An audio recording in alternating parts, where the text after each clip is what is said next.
नमस्कार, राष्ट्रबोध से मैं पवन केसवानी। छत्तीसगढ़ के पुराने मुख्यमंत्री भूपेश बघेल के यहाँ ईडी की छापेमारी की खबरें आज जब सुर्खियों में है तो वहाँ अंदर खाने की वो जानकारी चलकर हमारे पास आ रही है जिसे जानना समझना आपको बहुत जरूरी है। आखिर ईडी ने इतने लंबे समय बाद पुराने मुख्यमंत्री भूपेश बघेल के ठिकानों पर क्यों छापे मारी, ये प्रश्न भी बड़ा वाजिब सा है। शायद यही कारण रहा होगा कि भूपेश बघेल छापेमारी के बाद बाहर आकर ये समझा रहे थे कि सिर्फ 33-34 लाख ही मिला है, ये तो बहुत मामूली सी रकम है। तो साहब के लिए इतनी रकम बहुत मामूली सी थी, लेकिन गौर करने वाली बात है कि ईडी की ओर से अभी खुलासा नहीं किया गया है, सिर्फ भूपेश बघेल बता रहे हैं। यानी एक तरफा वो जानकारी जिसे हमने भी देखा और वो वीडियो सोशल मीडिया में वायरल करवाया गया और ये समझाने की कोशिश की गई कि साहब तो बेकसूर है, उन्हें तो नाहक ही परेशान किया जा रहा है। यहाँ भूपेश बघेल की बॉडी लैंग्वेज पर गौर कीजिएगा, भाव भंगिमा पर गौर कीजिएगा, उसके बाद हम समझेंगे उनके जिन करीबियों के यहाँ छापेमारी हुई है, उनके करीब के कुछ और लोग हैं जो लगातार उपकृत हो रहे थे सौम्या चौरसिया के माध्यम से। माइनिंग के धंधे में किसके किसके हाथ काले हो रहे थे और कौन कौन खूब सारी प्रॉपर्टी बना रहा था, इसकी जानकारी ईडी को देर से लगी है, ये कहना गलत है। दरअसल ईडी को जानकारी पहले मिल गई थी, लेकिन कड़ियों से जब कड़ियां जोड़ी जाती है तब ऐसे सबूत निकल कर आते हैं जहां से जमानत मिलना मुश्किल हो जाता है। फिलहाल भूपेश बघेल की उस बॉडी लैंग्वेज पर आप गौर करें, उसके बाद मैं बताऊंगा कि कौन वो करीबी हैं जिन पर शिकंजा और मजबूत होने वाला है। 3 साल से जांच चल रही है, अभी तक के वो चार्ज फ्रेम कर पाए क्या है? अपना फाइनल रिपोर्ट सबमिट कर पाएंगे? जांच के नाम से बोले रहे और सबको जेल में डालते रहो। भूपेश बघेल गिरफ्तार होंगे इसकी प्रबल आशंका के साथ हमने इससे पहले भी कई वीडियो बनाए। लगातार हमारी ये मुहिम जारी रही क्योंकि हमारे पास वो तथ्य थे, वो सबूत थे जिसके आधार पर हम बेहद मजबूती से लगातार इस खबर को दिखा रहे थे। आज जब वो घड़ी आ चुकी है और जिस तरह से चैतन्य बघेल को ईडी ने सम्मन भेजकर अपने कार्यालय बुलाया है और कांग्रेस के वो कार्यकर्ता जो भूपेश बघेल के समर्थक हैं सड़कों पर उतरकर रस्म अदायगी कर रहे हैं, वैसी ही रस्म अदायगी जैसे 100-150 लोग भूपेश बघेल के घर पहुंचे थे। वहां की कुछ तस्वीरें तो हमने दिखाई थी, लेकिन उससे पहले हम समझेंगे कि क्या भूपेश बघेल की गिरफ्तारी होगी तो इस आशंका को और ज्यादा प्रबल कर दिया है।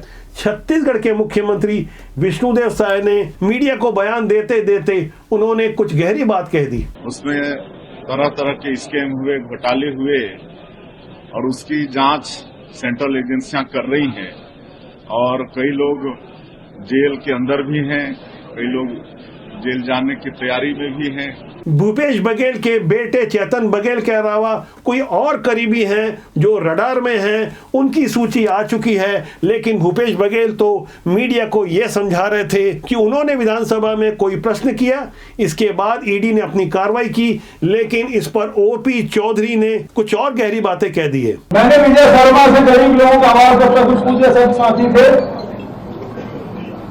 8 दिन भी नहीं लगा, 4वें दिन मेरे घर में पहुंच गया। पूरा देश जानता है कि पिछले 5 सालों में किस तरह से माफिया राज चलाकर बड़े बड़े घोटालों को अंजाम दिया गया। ये हमारे पूरे छत्तीसगढ़ के लिए अत्यंत दुर्भाग्यजनक था कि गांधी परिवार का छत्तीसगढ़ को एटीएम बना दिया गया था। आज ये सवाल उठा रहे हैं, भाई विधानसभा में प्रश्न तो 20 विधायक कांग्रेस के पूछते हैं, उमेश पटेल जी भी पूछते हैं, लखेश्वर बघेल जी भी पूछते हैं, अनिला भेड़िया जी भी पूछती हैं, कुंवर सिंह निषाद जी भी पूछते हैं, अनेकों विधायक प्रश्न पूछते हैं, ध्यानाकर्षण लगाते हैं।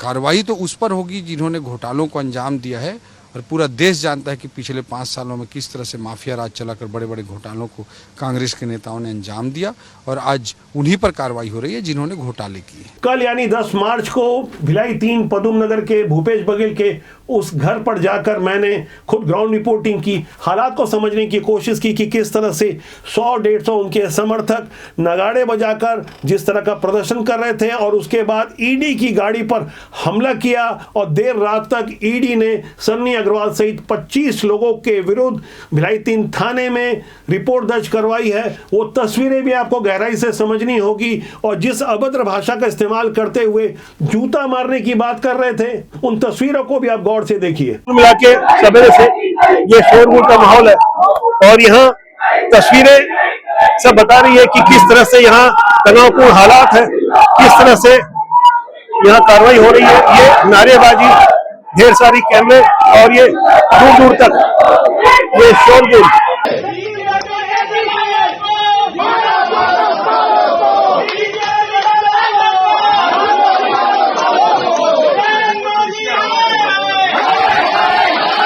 दरअसल मामला इतना सरल और सीधा नहीं है कि राजनीतिक द्वेष के कारण ईडी का दुरुपयोग हो रहा हो। दरअसल इसकी कड़ियां कहीं और जुड़ी हुई है। वो घूम फिर कर वो कड़ी सौम्या चौरसिया के पास आती है 2 दिसंबर 2022 से लेकर जिस दिन से वो गिरफ्तार हैं भूपेश बघेल की पुरानी उपसचिव और उनसे भी कहीं ज्यादा बेहद करीबी परिवार के लोगों को उपकृत करने वाली सौम्या चौरसिया की लगातार जमानत खारिज हो रही है और अलग अलग कई मामले हैं। 29 से ज्यादा प्रॉपर्टी के अलावा अरबों रुपए की आकुल धन संपदा 2008 बैच की राज्य प्रशासनिक सेवा की अधिकारी सौम्या चौरसिया के पास आखिर कहां से आ गई और भूपेश बघेल के गृह ग्राम कुरुडी में उन्होंने अपनी मां के नाम पर कौन सी प्रॉपर्टी ली, इस पर भी बेहद गहरी पड़ताल चलती रही। साथ ही समझने की कोशिश की गई कि भूपेश बघेल के दुर्ग में रहने वाले दामाद क्षितिज चंद्राकर किस तरह से उपकृत होते रहे और जिन घरों पर जिन ठिकानों पर छापेमारी हुई भूपेश बघेल के बेहद करीबी 11-12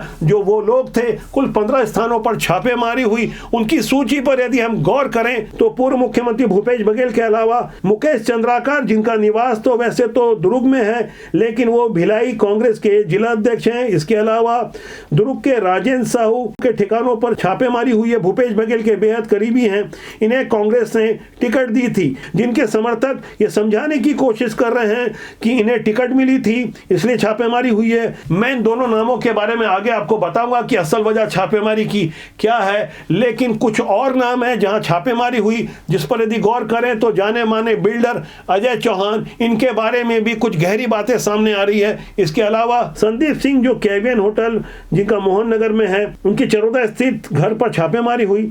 इसके अलावा अभिषेक ठाकुर जो होटल व्यवसायी है, इनका चरोदा में घर है, इनके यहाँ छापेमारी हुई। मनोज राजपूत ये खूब विज्ञापन छपवाया करते थे, कई बार जेल जा चुके हैं। वैसे कहने को तो ये बिल्डर है लेकिन शॉर्टकट में इन्होंने जिस तरह से पैसे बनाए हैं उस पर भी गहरी पड़ताल होते होते उनके नेहरू नगर के पॉश कॉलोनी जो भिलाई की है वहां पर उनके बंगले में छापेमारी हुई। इसके अलावा 2 राइस मिलर हैं, कमल अग्रवाल और मनोज मित्तल, इनके यहाँ छापेमारी हुई। शैली ज्वेलर्स के संचालक सुनील जैन के अलावा पप्पू बंसल एक चर्चित नाम है जो चैतन्य बघेल के करीबी भी बताए जाते हैं। और जब कल एक खबर चल के आ रही थी चैतन्य बघेल जो भूपेश बघेल के पुत्र हैं उनके घर पर छापेमारी हुई, तो यह हम स्पष्ट कर दें, जैसा कि आप तस्वीर में देख रहे होंगे कैंप कार्यालय लिखा है, यही छापेमारी हुई थी और चैतन्य बघेल भी यहीं रहते हैं, कोई अलग से उनका मकान नहीं है। भूपेश बघेल के घर पर ही छापेमारी हुई थी, जिसे मीडिया का एक वर्ग ये समझाने की कोशिश कर रहा था कि चैतन्य बघेल जो भूपेश बघेल के पुत्र हैं उनके ठिकाने पर छापेमारी हुई थी, जो कि पूरी तरह सही नहीं है, बल्कि भूपेश बघेल के घर पर ही छापेमारी हुई थी। और भूपेश बघेल इसलिए भी परेशान है क्योंकि उनके दामाद क्षितिज चंद्राकर के बारे में भी कुछ गहरी जानकारी सामने आ रही है। मुकेश चंद्राकर जो कि कांग्रेस के भिलाई जिला अध्यक्ष हैं और क्षितिज चंद्राकर के मामा हैं और भूपेश बघेल के ये बेहद करीबी हैं। आपको याद होगा चंदूलाल चंद्राकर मेमोरियल हॉस्पिटल जिसे भूपेश बघेल की सरकार ने अधिग्रहण किया था। गौर करने वाली बात यह है कि एक प्राइवेट लिमिटेड कंपनी बनाई गई जो कि ब्लैक लिस्टेड हो गई। इनका मालिकाना हक क्षितिज चंद्राकर के परिवार से जुड़ा था और क्षितिज के मामा मुकेश चंद्राकर अचानक भिलाई जिला अध्यक्ष बना दिए गए, अचानक उन्हें टिकट दे दी गई, बहुत सारी चीजें अचानक हुई और अचानक उनके घर पर छापेमारी भी हो गई। अंदर खाने की जो जानकारी सामने आई है, न केवल मुकेश चंद्राकर बल्कि राजेंद्र साहू जो कि दुर्ग के रहने वाले हैं, रियल एस्टेट के कारोबारी हैं, इन्हें लोकसभा की टिकट दिलाई गई थी। भूपेश बघेल के इन दोनों ही खासम खास के यहाँ कुछ पैसे जमा होते थे, कुछ का मतलब पेटियों में आते थे, कितने आते थे इसकी जांच करने के लिए छापेमारी हुई है। दिल्ली राजरा के छोटे डोंगर और कच्चे से जो आयरन ओर की सप्लाई का ट्रांसपोर्टेशन और दूसरा कारोबार होता था, वो कारोबार शुरू करवाने में सौम्या चौरसिया की अहम भूमिका थी। दामाद बाबू का भी ख्याल रखा गया, लेकिन इस बात का पूरा ध्यान रखा गया कि केंद्र में मोदी की सरकार है और ईडी और आईटी जैसी केंद्रीय एजेंसियां कभी भी कुछ भी कर सकती है, इसलिए मुकेश चंद्राकर, राजेंद्र साहू जैसे लोगों को चुना गया।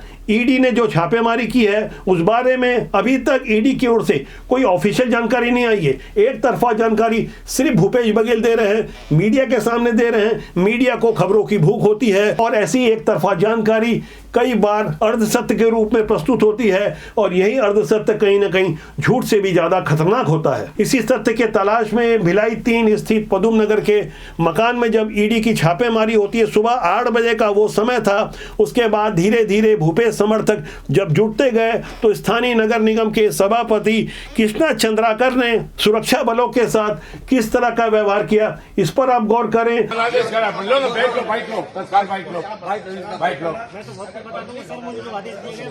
सड़क से हट जाओ, सड़क किसी बाप का नहीं है, ये सरकारी रोड है और आम जनता है। हम आम जनता के रूप में खड़े हैं। क्या हो रहा है, ये तो तानाशाही कर रहे हैं कि हो सकता है कुछ चीज डाल के फंसाना चाहे। ये लोग फंसाने के चक्कर में हम लोग फंस नहीं देंगे, चाहे जो होगा देखो। अंदर 10-12 लोग ऐसा बताया। देर शाम तक हम भी वहां डटे रहे।